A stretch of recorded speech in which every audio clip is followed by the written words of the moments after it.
সুপ্রিয় দর্শক বন্ধু, আসসালামু আলাইকুম। আশা করি সবাই ভালো আছেন। এবার কিন্তু পাসপোর্ট নিয়ে খুব নতুন একটি খবর এসেছে। সহজ হচ্ছে পাসপোর্ট, নতুনদের জন্য সুখবর। দীর্ঘদিন ধরে পাসপোর্ট নিয়ে হয়রানির অবসান ঘটাতে সুপারিশ করতে যাচ্ছে কমিটি। পাসপোর্ট ইস্যু ও নবায়ন ক্ষেত্রে পুলিশ ভেরিফিকেশন বা পরিচিতি ও তথ্য যাচাই প্রতিবেদন বাদ যাচ্ছে। বর্তমানে এই কাজটি করে পুলিশের স্পেশাল ব্রাঞ্চ, যেটা হলো এসবি বা ডিএসবি বলা হয়। সম্প্রতি উপদেষ্টা পরিষদের সবাই এমন মতামত উঠে আসে। এরপরই এ নিয়ে কাজ শুরু করে স্বরাষ্ট্র মন্ত্রণালয়ের সুরক্ষা সেবা বিভাগ। জনপ্রশাসন সংস্কার কমিশনের প্রধান ও সাবেক সচিব আব্দুল মঈদ চৌধুরী বলেন, পাসপোর্ট পাওয়া নাগরিকের অধিকার, এর জন্য পুলিশ ভেরিফিকেশন কেন করতে হবে? ইংল্যান্ডে পাসপোর্টের আবেদন করলে পোস্ট অফিসে পাসপোর্ট চলে আসে। প্রত্যেক নাগরিকের পাসপোর্ট পাওয়ার অধিকার আছে। আব্দুল মঈদ চৌধুরী আরও বলেন, পুলিশ ভেরিফিকেশনের নামে হয়রানি ও দুর্নীতি বন্ধ করা অত্যন্ত জরুরি। প্রার্থীর বা তার পরিবারের রাজনৈতিক পরিচিতি যাচাই করা সম্পূর্ণ অযৌক্তিক। বর্তমানে ভেরিফিকেশন প্রক্রিয়ায় একটি বড় সমস্যায় পরিণত হয়েছে, এটি বন্ধ করতে হবে। তিনি বলেন, কমিশন থেকে আমরা সুপারিশ করছি, চাকরি কিংবা অন্য সেবার ক্ষেত্রে পুলিশের ভেরিফিকেশন আর বাধ্যতামূলক না রাখতে।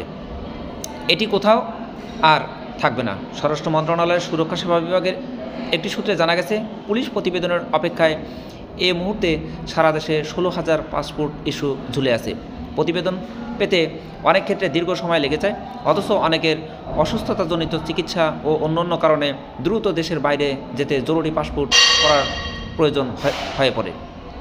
সংশ্লিষ্টরা জানান, ভেরিফিকেশনের জটিলতা নিরসন করে পাসপোর্ট জারি ও নবায়নের নির্দেশনা দেওয়ার সিদ্ধান্ত হয় সম্প্রতি অন্তর্বর্তী সরকারের উপদেষ্টা পরিষদের সভায়।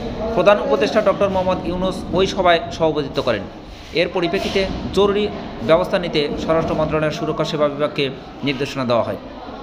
এই অবস্থা নিরসনের লক্ষ্যে আজ মঙ্গলবার সকালে সচিবালয়ে স্বরাষ্ট্র মন্ত্রণালয়ের জ্যেষ্ঠ সচিব ডক্টর নাসিমুল গনির সভাপতিত্বে মন্ত্রণালয়ের সভা অনুষ্ঠিত হবে। সভায় পাসপোর্ট জটিলতা নিরসনের লক্ষ্যে প্রয়োজনীয় সুপারিশ প্রণয়ন করা হবে। উপদেষ্টা পরিষদের নির্দেশনার আলোকে সিদ্ধান্ত চূড়ান্ত করে এ সংক্রান্ত আদেশ জারি করা হবে।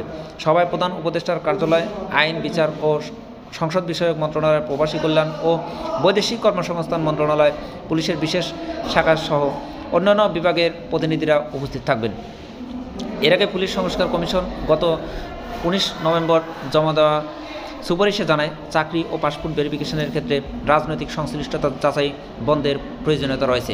কমিশনের প্রধান সফর রাজ হোসেন সেদিন বলেন, ভেরিফিকেশনের নামে হয়রানি ও দুর্নীতি বন্ধ হওয়া জরুরি। প্রার্থীর বা তার পরিবারের রাজনৈতিক পরিস্থিতি বিচার করা অযৌক্তিক। সুপ্রিয় দর্শক বন্ধু, এই ছিল এখনকার মতো। নেক্সট আপডেট দেখার নিমন্ত্রণ জানিয়ে বিদায় নিচ্ছি। সবাই ভালো থাকুন, সুস্থ থাকুন। আল্লাহ হাফিজ।